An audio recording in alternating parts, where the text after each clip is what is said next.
قسە و باس و گفتوگۆ کەم لەسەر دەرچوونی دوو کتێب کە بێگومان هەریەکەیان گرنگی و تایبەتمەندی هەیە بۆ نێو کتێبخانەی کوردی کە ئەوانیش مێژووی ڕۆژنامەگەری کوردیە لە نێو شاری چەمچەماڵ و هەروەها ڕۆژنامەی چەرمۆش کە یەکێکە لەو ڕۆژنامانەی کە ساڵانێکی زۆر نزیکەی 8 ساڵ بین دەرچووە و خزمەتی بە خوێنەری خۆی کردووە. گفتوگۆ قسە باسەکەم لەسەر هەردوو کتێبەکە بە میوانداری زۆر بەڕێز کە گۆران سەلام کە بەڕێزیان نووسەری کتێبەکەن کە گۆران ستاوە لەبێ والێت باش بە. سڵاو بۆ ئێوەش زۆر سپاس. زۆر بەخێر بێ. کاگۆران پێم خۆشە لە دەستپێکە باسێک لە بیرۆکەی کۆکردنەوەی هەریەک لە ڕۆژنامەکانی نێو دەڤەر یاخۆ بڵێن شاری چەمچەماڵ بکەین کە چەند ڕۆژنامەن وە چۆن بڕیاردا کە تەواوی ئەو ڕۆژنامانە کۆ بکەیتەوە لە دوێ کتێبەکە پێشکەشی کتێبخانەی کوردی بکەیت. وڵا سەرەتا ئەمەی ئەوە بڵێم دەڤەری چەمچەماڵ دەڤەرێکی دەوڵەمەنە لە ڕووی ژیاری و شارستانێتیەوە ناوچێکی گرنگی شوێنەواریە بەبێ داتاکان نزیکەی 150 شوێنەواری گرنگ لە سنوورەکەیە هەن گرنگترینیان قەڵای سپی حەسار و گوندی چەرموویەکە کۆنترین گوندی کشتتوکاڵی میسۆپۆتامیایە ناوچەکە پاشخانێکی گرنگی ژیاری و شارستانی و کللتوری و کەلەپوری هەیە لە ڕووی کشتتوکاڵ و ناوچەیەکی دەوڵەمەنە لەباری ڕۆژنامەگەری کوردیشە بوارێکی زۆر دەوڵەمەند بووە بەڵام بەداخەوە پێشتر دەستی بۆ نەبراوە کۆ نەکراوەەوە ئیشی لەسەر نەکراوە بۆیە ئێمە ئەم وارەمان بە فەڕاق زانی ماوەی چەند ساڵێکە کار لەم پرۆژەیەکەین توانیمان مێژووی ڕۆژنامەگەری چەمچەماڵ کۆ بکەینەوە و بنووسین فەڕاقێک بوو دەستمان بۆ برد بۆ خزمەتێک بۆ کتێبخانەی کوردی بۆ فەرهەنگ و کەلەپور و ڕۆشنگەری ئەو شارە. باشە چۆن کۆتان کردنەوە کاگۆران بۆ نمونە کێ یارمەتیان یاخۆت ئەم کۆکردنەوەوان و ئەم ئەتاوی زانیاریانە لەڕێی خەڵکەوە بە خود لەڕێی نووسراوە بووە. ڕاستی و چیرۆکێکی تۆزێک ناخۆشی هەیە لەبەرەوەی هەرێکێک لەم ڕۆژنامە و گۆڤارانە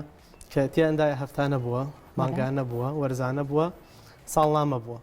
ئەمانە هەرێک و لە فترەیەکە دەرچوون بۆ نمونە کۆنترینیان لە ساڵی 1942 لە چەمچەماڵ لە دەڤەری چەمچەماڵ دەرچووە لە ناحیە قادرکەرم لەلایەن نووسەر و ڕۆشنگەر و ڕۆژنامە نووس شاکر فەتاحەوە دەرچووە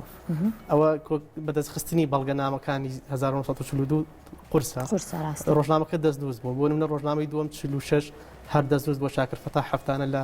چەمچەماڵ دەری کردەوە کاتە قایمقامی چەمچەماڵ بووە لە شەستەکان ڕۆژنامە دەرچوونە ئەویان کارێکی قورس بووە ئێمە بە خۆشحاڵیەوە لە بنکەی ژین توانیم هەردوو ڕۆژنامەکە بەدەست بخەم وەکو بەڵگەنامە ئەوانە دیکەش لێرە و لەوێ بڵاوکراوی خوێندکاری بوونە بڵاوکراوەی مەسەلەن لەلایەن پارت و ڕێکخراو و سیاسەکانەوە دەرچوونە لەلایەن ڕۆژنامە نووسانی شارەکەەوە دەرچوونە لەلایەن خەڵکی بێلایەنەوە دەرچوونە هەموو ئەوانە هەرێک و لە گۆشە و سوچ و کلێنێکی دەڤەرەکەیە هەڵنەگیراون لە ڕاستیە بەڵام ماون من توانیم لە ڕێگەی کتێبخانەی کەسایەتیەکانەوە لە ڕێگەی کتێبخانەی دامەزراوەکانەوە بەدەداچوونی بۆ بکەم کۆیان بکەمەوە لە ڕێگەی پەیوەندەکانەوە تقریباً پەیوەندیمان بە نزیکەی 300 نووسەر و ڕۆژنامە نووس و خەڵکی بە ئاگای ئەو دەڤەرە کردووە بۆ کۆکردنەوەی تەنانەت وێنە یەکێک لە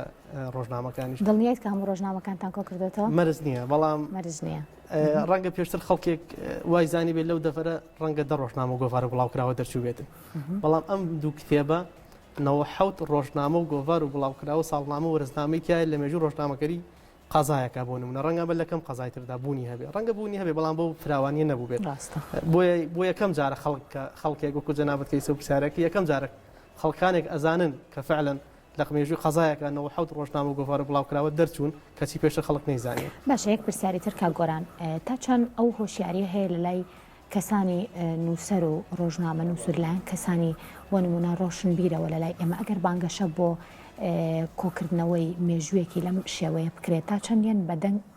ئەم بابەتانەوە بۆ نمونە بابەتە هەڵگیراوەکانی لای خۆیان کە قەتیز ماوە ئەی بەخشن بە کتێبێکی لەم شێوەیە بۆ ئەوەی کە لە فەوتان بپارێزرێت یا خەڵک پێی ئاشنا بێت خۆی لە ڕاستیە هەڵ نەگیراون دەگمەن نەبێت لە مێژووی ڕۆژنامەگەری چەمچەماڵە تەسەورەکەم نزیکەی 10 ڕۆژنامە و گۆڤار وەکو ئەرشیف مابێتن تەواوی ژمارەکانن بە دوای یەکدا کەچی ئەمە 97 ڕۆژنامە و گۆڤارە خەڵک هەبووە سەرنووسەر یەکێک لە بڵاوکراوەکان بووە نوسخەی لا نەماوە ئێمە ناچار بووینە داومەنە لە دەرگای ڕۆژنامە نووسی دیکە کتێبخانەی کەسایەتیەکان تایبەتیەکان چوینە وێنەیمان بەدەست خستووە بڵاوکراوی تایە تعریفمان کرۆ بەبێ وێنەی نییە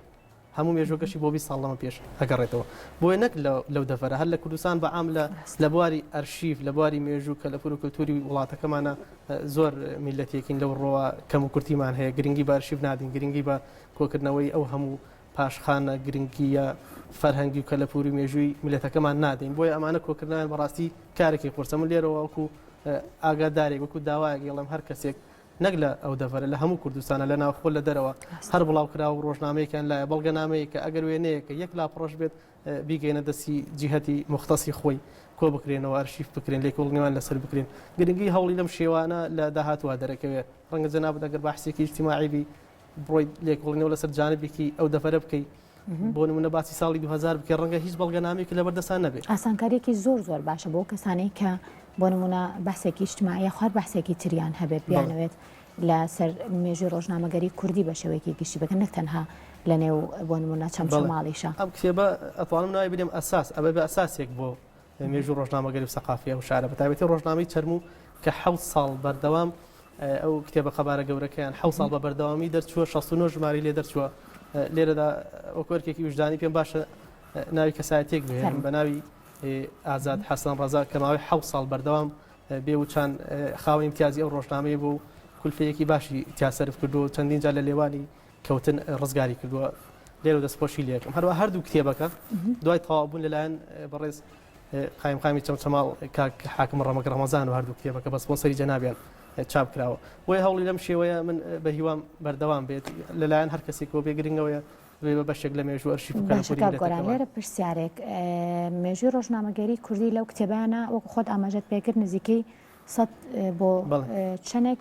هینە ڕۆژنامەیە بۆچی تەنها ڕۆژنامەی چەرموو جیا کردوێتەوە و کردە بە کتێبێکی تایبەت بێگومانم کە وێنەی ئەم کتێبەش لەو گۆوارەیە بوونی هەیە فعلا ڕۆژنامەی چەرموو فراوانترین ڕۆژنامەی مێژووی شارەکەیە مێژووی دەڤەرەکەیە بە قەبارەی ئەیسری بە 12 لاپەڕە مانگانە دەرچووە 2007 بۆ 2014 69 ژمارەی دوا بە دوای لێ دەرچووە بەشێکی گرنگی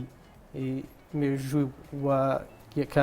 پرۆژەکان خزمەتگوزاریەکان کێشە کۆمەڵایەتیەکان مرملانێ سیاسیەکان واتە بەشێکی گرنگی مێژووی هەمەلایانی ئەو دەڤەرەی لە ماوەی 7 ساڵە کۆ کردوێتەوە و لە ڕێگەی دەیان ڕۆژنامە نووسی بەتواناوە کە لە ڕۆژنامەیە کاریان کردووە لە دەڤەرەکەیە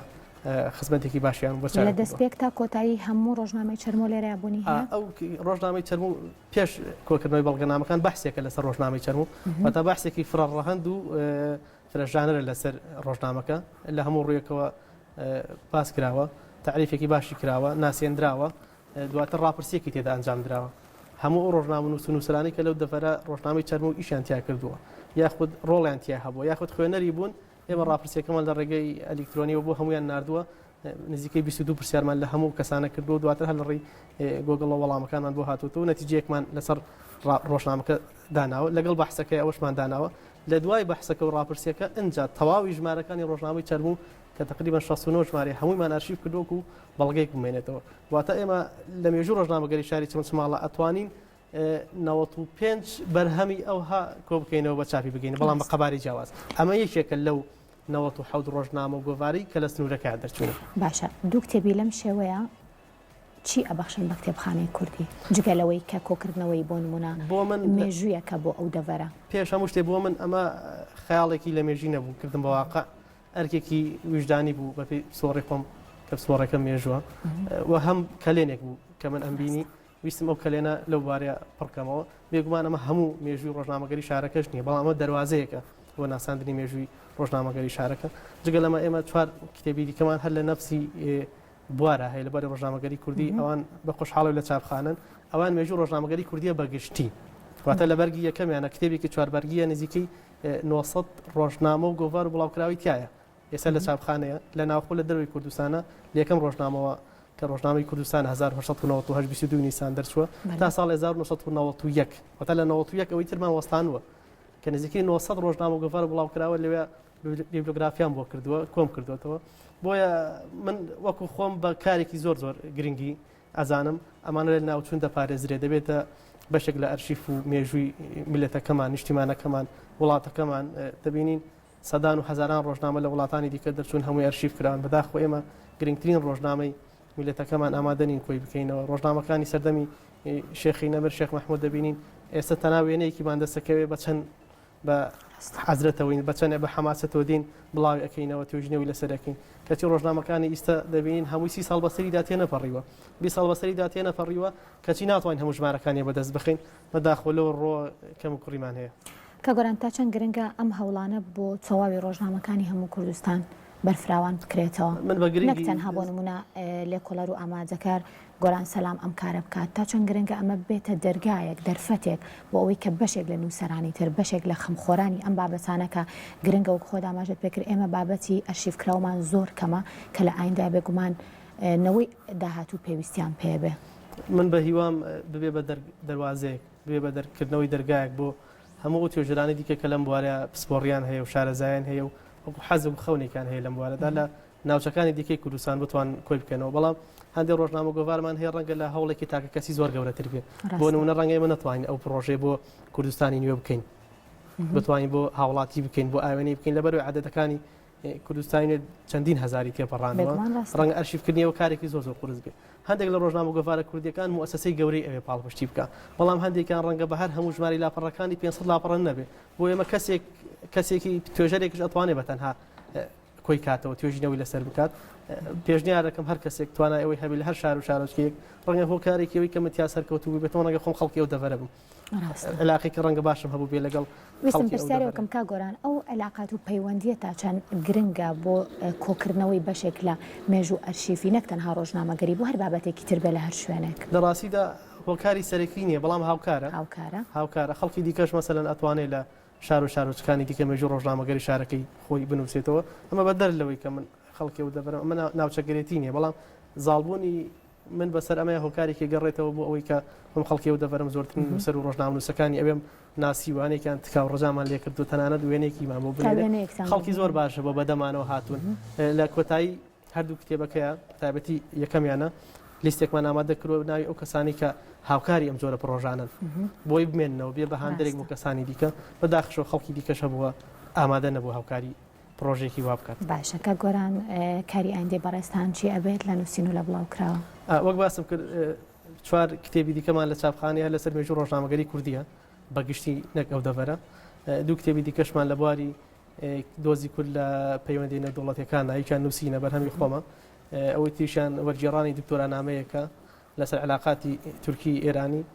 لەگەڵ کتێبێکی دیکە لەسەر شۆڕەشی بەدرخان پاشە واتە 4 کتێبی کەمان لە چاپخانە و 3 کتێبی دیکەشمان ئامادەیە بۆ چاپ ئەم 4 کتێبەش ئەمە دوانیانە 2 کتێبی کەشمان هەر لە بازاڕای و یعنی ئێمە 4 کتێبی چاپکراوانە